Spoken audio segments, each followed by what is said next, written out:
Hello to all my friends out there. Hi, you guys. Well, I wanted to mention my hair. My hair has been looking really bad, really ugly for a long time because I was going from a brunette to light brown to highlights and then to blonde. So last night I was able to go to the blonde, which makes my life so easy. Two of the best times in my life, I made the most money, was Curly Perms and Pamela Anderson. I did so much blonde hair and I made girls so happy, and younger women look so beautiful with blonde hair. So that's that on the hair. So that's why my hair was looking so, I have dark brown hair. But, you know, once you start getting roots and stuff, it's really a hassle. So, I started posting some short videos on my Twitter. So just go to Rotostone Twitter and, you know, I did, one video was, what was that? It was a cheesecake, which was when today is not a paleo day. And I made a cheesecake, and it was lemon, chocolate and strawberry and white chocolate and macadamia nuts. Believe it or not, I think the best part of the pie was the lemon. And the way I did it was I made a Walmart cheesecake and I just squeezed the lemon all over the top and grated some lemon zest on the top. So that's a pretty good little cheesecake, cheap. And then I did a dinner.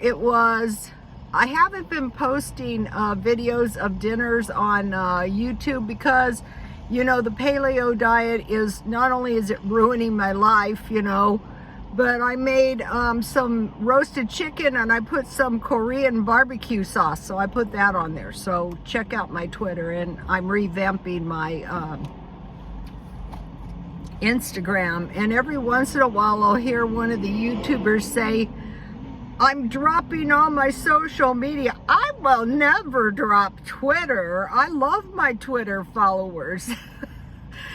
This is funny. So Rhoda, why do you love your Twitter followers? Well, I have a lot of Mid-Easterns, and the men text me all day long, I love you. And I thought, I love you too, in a very special way. I put a lot of good music on there too.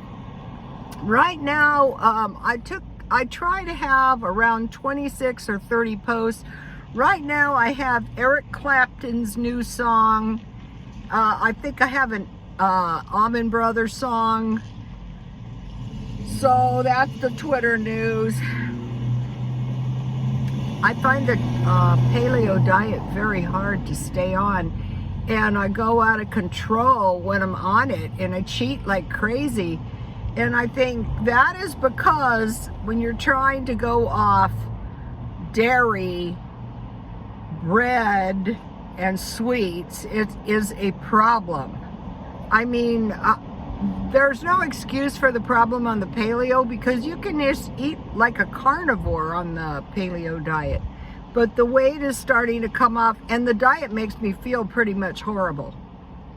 So it's like a crashed. I don't know how anyone could be on that thing full time. I made a pretty tasty cabbage salad. I think I'm going to post that video for you guys to see it. And so what I try to do is convert my cabbage and tuna salad into a paleo salad with avocado and nuts. That was okay. I didn't love it.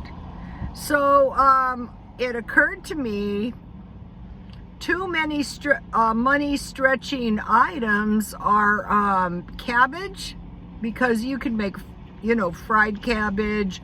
I like steamed cabbage with butter, a no-no on the paleo, and salt and pepper. So you're eliminating butter as well as cheese. Or you can make, I like coleslaw, you know, and you know, you can put it in soup, and it's just really thrifty. It's not as cheap as it used to be. And then, you know, I started stockpiling pickles. I always stockpiled relish. Maybe some of you guys, you know, sweet and dill. But if you buy the big pickles, they come in big jars. The jar itself is good, you know, to get. And the pickles are pretty cheap too. But a pickle gives you a cucumber, kind of. That reminds me of AA. Once you're a pickle, you can never be a cucumber again. Yeah, that was the saddest day of my life. But I got that from the Asian woman in China, and she said all she had was pickles and peanuts.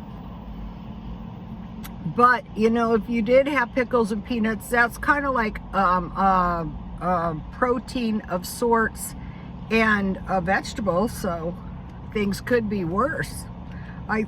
Upon, you know, thinking about it, only rice would be kind of bad too. Another thing is, I don't think we should, you know, get hysterical. When I was a kid, I'm gonna be 67 in a few months. When I was a kid, you know, eat all your food. There's starving children in China. In America, we call them food insecure. It's pretty bad, you know, the social services. I want to show you something. This is some of the stuff I sell at the swap meet. Some of my followers have seen it already, but this is a cute little belt buckle. See how cute that is? I have tons of Victoria's Secret stuff now that Victoria's Secret, I'm not selling it, has gone down south, and this looks so cute. And then this is a vintage pin. See how pretty? Sometimes I pin them on my, and this is a brooch. But why I love this is, I don't know, it's got some pretty ambers on it. I try to find those, I locate those to sell. Okay, so now one more thing and then I'm done. Okay. The Evergrande's debts were due today.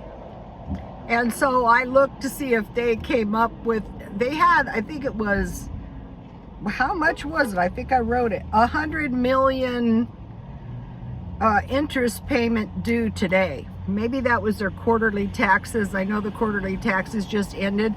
So they didn't have it last week. So chances are they didn't have it this week, and people are saying, oh, it's okay. Well, actually, what we're seeing is probably the tip of the iceberg. A lot of things. You know, the things that we see on the news and we hear on the news, that is the tip of the iceberg. Because in their case, they owe money. There was, you know, you saw the big empty cities, the parking lots and stuff like that. But all the unpaid bills, like if they're probably going to be going belly up. They're probably trying to cash out everything they can.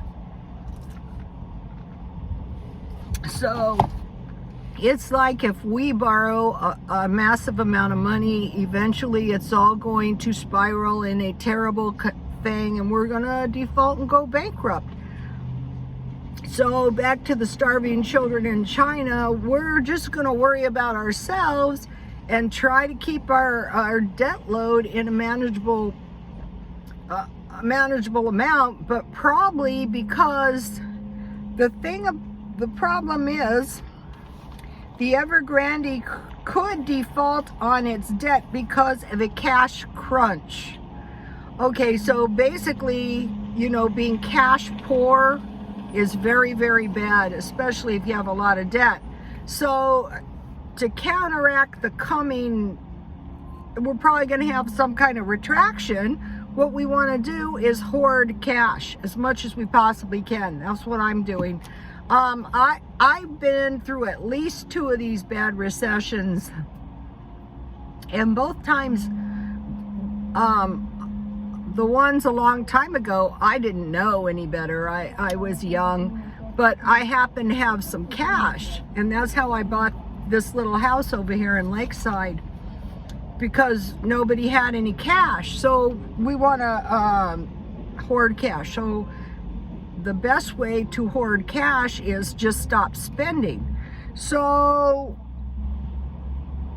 that is easier said than done. Like me, when I stop spending, I will still buy a couple Cokes, and I might get my free cookies, but basically I could go for a long time without spending any money and accumulating cash. So what I'm going to be doing today is a little stockpiling, and so today I will buy like a few deodorants to make sure that I don't run out of deodorant for a while. And then looking for the big jars of pickles.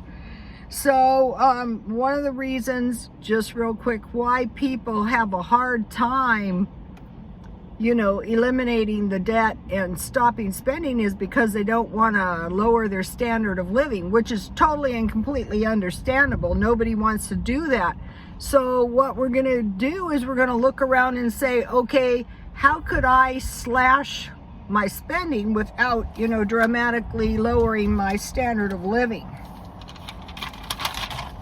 Okay,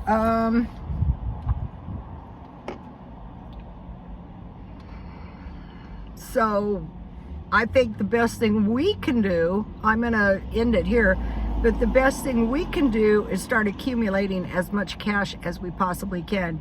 You know, this thing, oh, the recession's gonna gobble up your cash. Oh, the inflation's gonna gobble up your cash. All right, tell that to the people when you go to the grocery store to buy some food. So make sure you've got these reserves of cash. I mean, maybe you could just quit spending one day, and you know, and then you get better at it.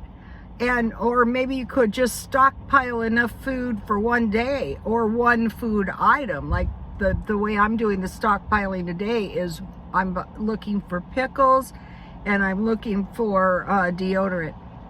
I buy my deodorant at the dollar store. If you shop at Costco, which I do, I love Costco. Their gas is probably the best quality gas for the price. But you'll see the ladies in there buying, you know, the big boxes of toothpaste 6. You know, they go there and they stock up. So, please like, comment, and subscribe, and God bless you all.